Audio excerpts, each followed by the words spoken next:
Good morning, Year 9. I hope you're well. It's Monday morning. This is your verb drill, week 4 of lockdown.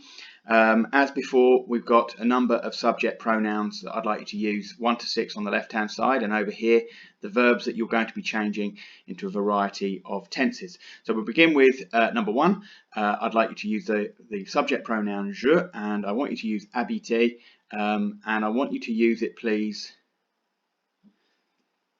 in the perfect tense. So as before, if you need more time, pause the video, give yourself a bit of extra thinking time, but I want you to write, please, I have lived, perfect tense, please. Remember, that's a compound tense comprising subject, auxiliary and past participle, and habiter is a regular ER verb. Okay, try and make a sentence if you can, and we'll move on to number 2. Number 2 is second person singular tu, and the verb is être. One of our 4 main irregular verbs, of course, in the present tense. And I'd like you, please, to make you would be. So conditional tense, what would happen if certain conditions were met. Remember, that's future tense stem, imperfect ending, you would be.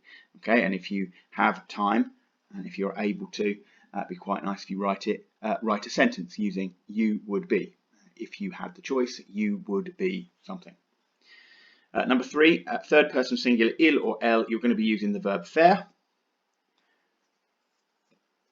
And I want you to use the present tense, please. He or she does. Once again, if you can remember one of those idiomatic phrases or a hobby, sport that you could use in the present tense with the verb faire, that would be great. You can write a nice sentence. Okay, number 4, first person plural nous, you're going to be changing the verb aller into the conditional tense. So we would go. And once again, you could use, remember, aller, the conditional tense is simple future stem and imperfect ending, please. And if you have time, if you're able to, you can make a really nice sentence using a C clause. If we had the choice, imperfect tense in the first half, we would go somewhere. Number 5, second person plural vous, you're going to be using the reflexive verb s'amuser, and you're going to use the perfect tense. Okay, perfect tense. Remember, reflexive verbs in the perfect tense are particularly tricky. You need subject, reflexive pronoun, auxiliary verb, which is going to be present tense of être, and then you'll need to change amuser. And remember that just like with Van der Tramp verbs, reflexive verbs need to agree at the end of the past participle. Okay? You had fun. And then finally, third person plural they, and the verb is se trouver. Another reflexive verb, to find oneself, to be situated.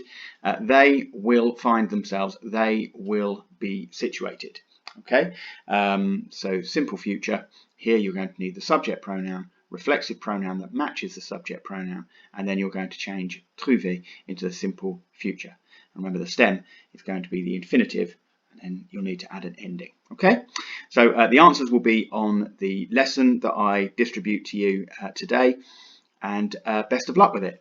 Hopefully see you soon, speak soon, take care, Year 9.